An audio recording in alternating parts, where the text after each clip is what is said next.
Hey, welcome back, family. I see you made it to another episode of On the Shift, and that tells me something about you.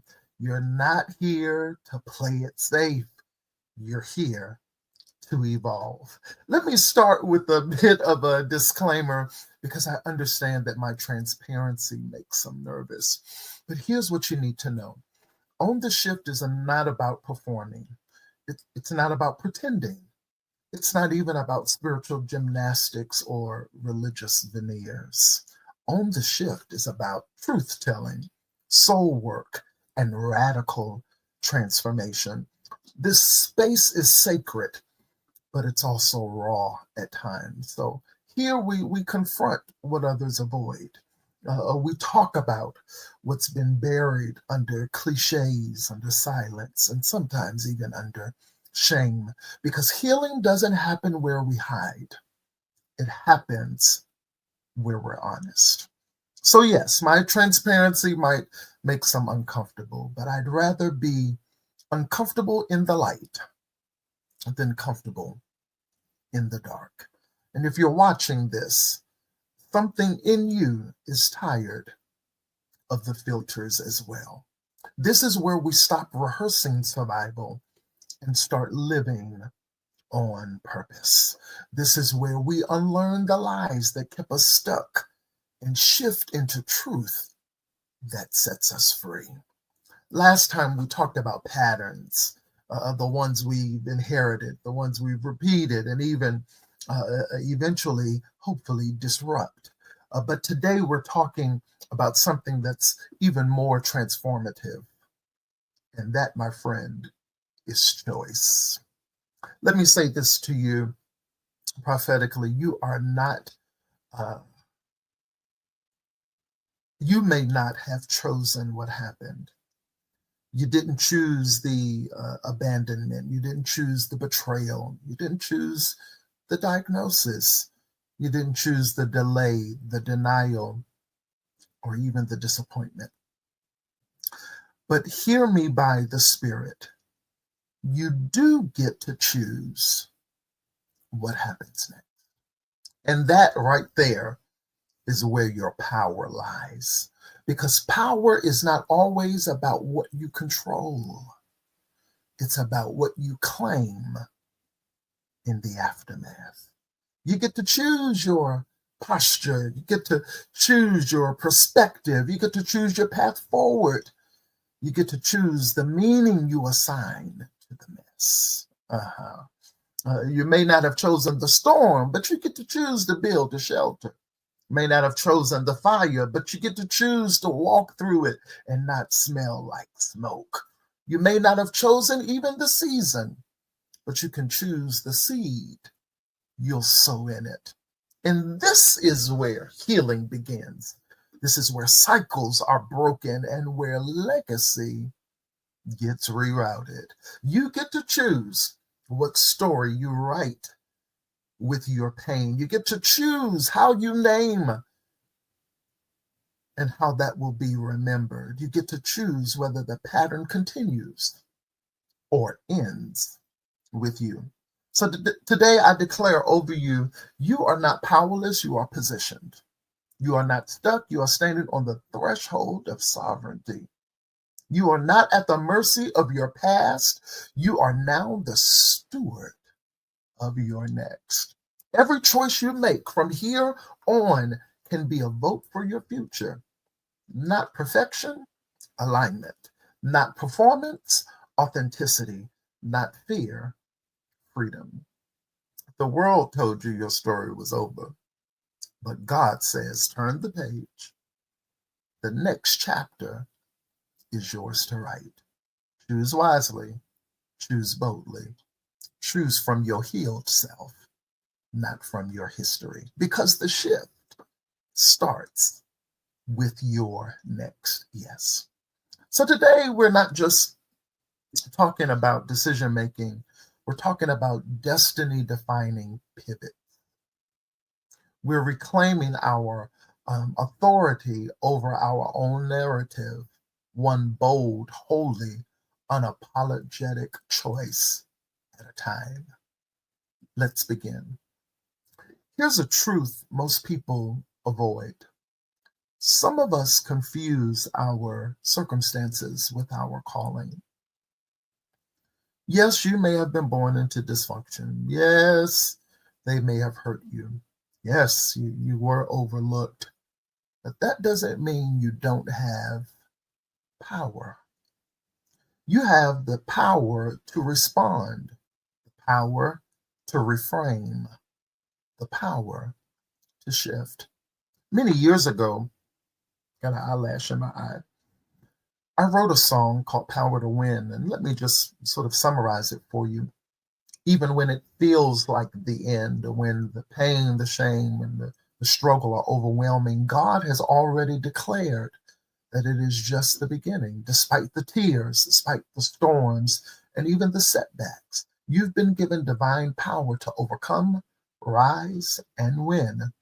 Your victory, my friend, isn't a maybe, it's a mandate. And too often we say, I can't move until something changes around me. But what if, just what if God is waiting on you to change within? You can't control how they treat you, but you can control what access they have. Peep this. There are people that I am assigned to interact with, even minister to, and I know they feel a certain kind of way about me. But here's the revelation. Just because I'm assigned to serve you doesn't mean I'm obligated to spiritual abuse. Pause right there. Breathe that in, drink it in. Yeah. I was called to pour, not to bleed. I was anointed to lift, not to be crushed. Yes, I'm assigned to serve, to intercede, to lead, to carry vision, to walk with people through dark seasons. But serving doesn't mean losing me. And it certainly doesn't mean the same for you. Because service without boundaries becomes bondage. I need you to lean in, just right in here. And I refuse to confuse loyalty with self-abandonment. Come on, let's be honest. Let's be honest tonight. When I sat down to prepare this episode, I wrestled with how transparent I should be, because I do understand that transparency is costly, especially when you're called to lead. But then I remembered what the word says in Revelation 12 and 11. They overcame by the blood of the Lamb. Oh, yeah, yesterday was Resurrection Sunday, and by the word of their testimony. And I knew at that moment my story isn't just about my healing, it's about someone else's freedom. So here it is. My dad transitioned 7 months after I was born, so I never had the opportunity to create memories with him. But uh, I lived with him through stories that my family told, the way they described him, the fire in his preaching, his shouting, his anointing. And over time, I found myself wondering, what would life have been like if he were still around? Now, I'm gonna pause there and give flowers, certainly where they were due. My mother, who is a woman that is full of grace, often likes to stay in the background, but she is the epitome of grace. She did not just raise me, she covered me, she sacrificed for me, she pushed me sometimes when I didn't want to be pushed, and she styled me. Yes, yes, yes, those suits. Blame her. You know, I had my own flair, but she made sure I looked like elegance. Oh, well, elegance and excellence. That was the word I was going for. Excellence. Don't come after my mama though. I don't play about my mama. Not at all. But still, with all of that love, there was a void. People would tell me that I shouted like my dad, that I was going to preach like my dad. And trust me, I ran from that for years because the mystery of who he was made me feel like I'd never measure up. So let's fast forward. I thought I found someone who could fill that role in my life, someone I trusted really with my whole heart, someone I let past that wall that church had taught me to build. Because let's talk about it. There are genuine, certainly genuine people in church who mean you well. And then there are those that mean well, but they messy. Because of your position in the church, they will try to pull information out of you because they figure that you're in the know. So I've learned to guard my heart and spirit well, even though my position requires me to be relational. With this person, I let my guard down. And then the shift. I'm gonna make sure I get all of those letters in there. The shift hit the fan. I'm going to skip some of the details because it's not really about them. This was about a choice I made. I confronted some third party news that caused a sort of a big rift. And I was really hurt. But that was when God spoke to me, and it was clear as day. And this is what I heard in my spirit. I never told you to put them in that space. We're talking about choice today, the good ones and the bad ones. I was in the midst of grieving, not just the relationship. I grieved the expectation. I grieved the story I told myself.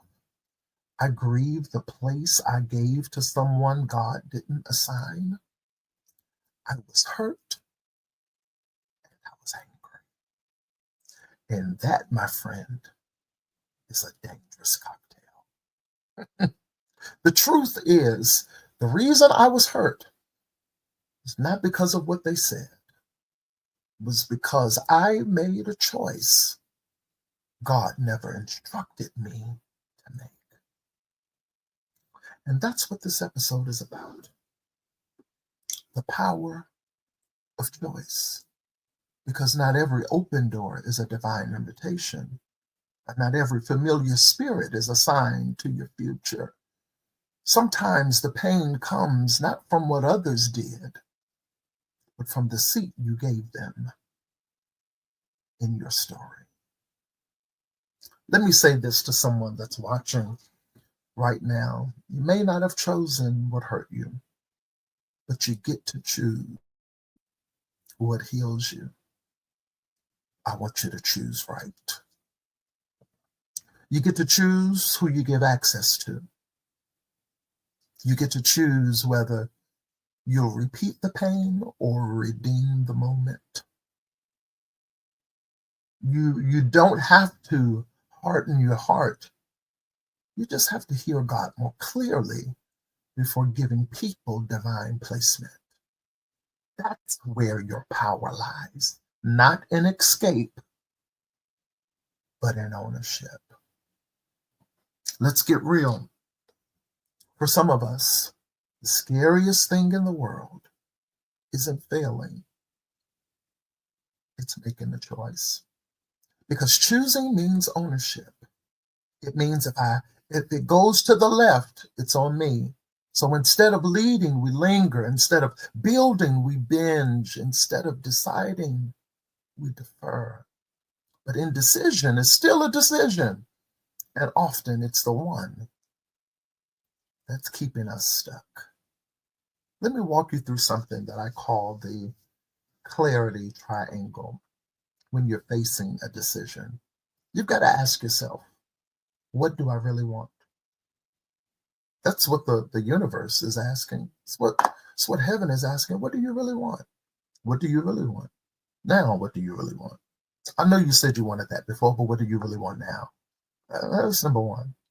Number two, what am I afraid will happen if I go after it? Number three, what would I choose if I fully trusted God and myself?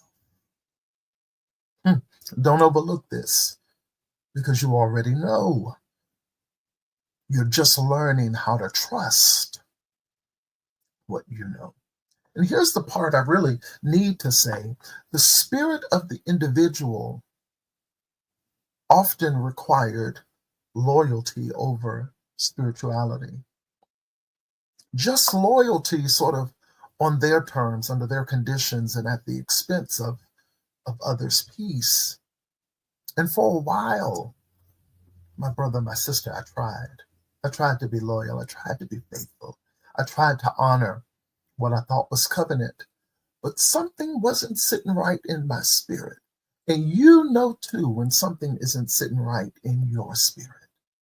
Because the deeper I went in my walk with God, the louder the conflict became in my being. I started to notice the pattern. My discernment would kick in, but I'd silence it to avoid disruption. I'd feel God tugging at me, showing me red flags, but I called it spiritual warfare instead of what it really was, a misalignment. And one day I had to ask myself, am I staying connected out of spiritual conviction or emotional codependency? It hit me hard. I was confusing proximity with purpose. Just because someone is close doesn't mean they're covenant. Just because someone claps for you doesn't mean they always cover you. I had to stop lying to myself. Loyalty without truth is an honor. It's bondage masquerading as faithfulness. So I chose clarity. Not the fake kind that gave me permission to be bitter. No, no, no, but the kind that set my soul free. I chose clarity over codependence, clarity over confusion, clarity over appeasement, clarity over dysfunction dressed up as discipleship. Let me be clear, this wasn't an easy decision. It was a death, a detachment, a grieving of what could have been, what I had put together in my mind should have been. But when I let go of what I wanted it to be, God started showing me what he always was: faithful, clear, and secure. I don't know if you've gotten to that place yet in God, but if you're on a quest with him, if you're walking with him and he's walking with you, he'll prove himself to be faithful, clear, and secure. And I realized I wasn't mourning the loss of a father figure. I was mourning the loss of an illusion. Because when the veil came off, I saw it plain. What I thought was support was at times emotional manipulation. What I called covenant was at times really control. What I thought was covering was at times a cage. God said, you outgrew the lie, the one I told myself, and now I'm giving you truth. And the truth is, clarity doesn't mean you hate them or dislike them. It means you see them. You no longer give them what only God deserves. And that's your ultimate I still honor what was good. I still bless what was sown. But I'm not going back to systems that require me to shrink in order to serve. And that's my choice. I'm not sacrificing my destiny for someone else's insecurity. And that, my friend, is my choice. I'm not downplaying my discernment to keep access to a room I no longer belong in. And that's my choice. So let me speak to someone who's where I was, trying to be loyal to someone or something God never called you to. You're holding on because you think leaving would be disloyal, but staying is delaying your destiny. Choose clarity, choose wholeness, choose obedience to God over obligation to man. Because when the shift happens, everybody can go. And God is more interested in your freedom than he is your familiarity. We're almost done. Choice is a spiritual muscle. You don't wake up confident. You train in confidence. You choose in faith until faith becomes your new reflex. Start small. Choose your morning mindset. Choose what content feeds your soul. Choose the pause before you react. That was me. Choose who gets your time and be clear on the why. Every small decision is a vote for who you're becoming. You don't have to have every step figured out. You don't need to make one choice, the one, all you need to do is to make the one choice, the one that your future self will thank you for. So here's your shift for this week. Here's the challenge for you. I challenge you to make one bold choice that scares the hell out of you, but sets you free.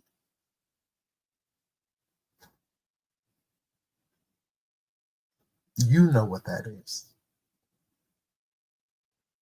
And when you do, I want you to mark the moment, because that is not about behavior change. It's destiny in motion. Like, subscribe, share this with someone standing at the edge of their own breakthrough. Listen, in our next episode, we're going to talk about healing and why progress doesn't always feel like progress. Until then, keep choosing you again and again, because you're not just worth it. You are it. In a world seeking hope and empowerment, there exists a community dedicated to making a difference.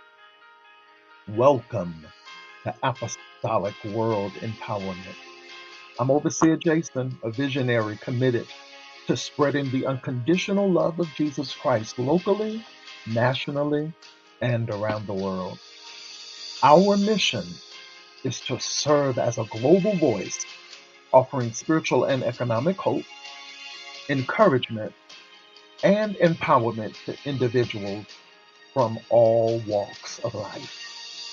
Through our diverse programs, including leadership coaching, consulting, and educational resources, we empower you to reach your fullest potential. Join us in our commitment to community development, spiritual growth, and global outreach. Visit apostolicworldempowerment.org to learn more and become part of a movement dedicated to empowerment, faith, and love. Apostolic World Empowerment, empowering lives, transforming community.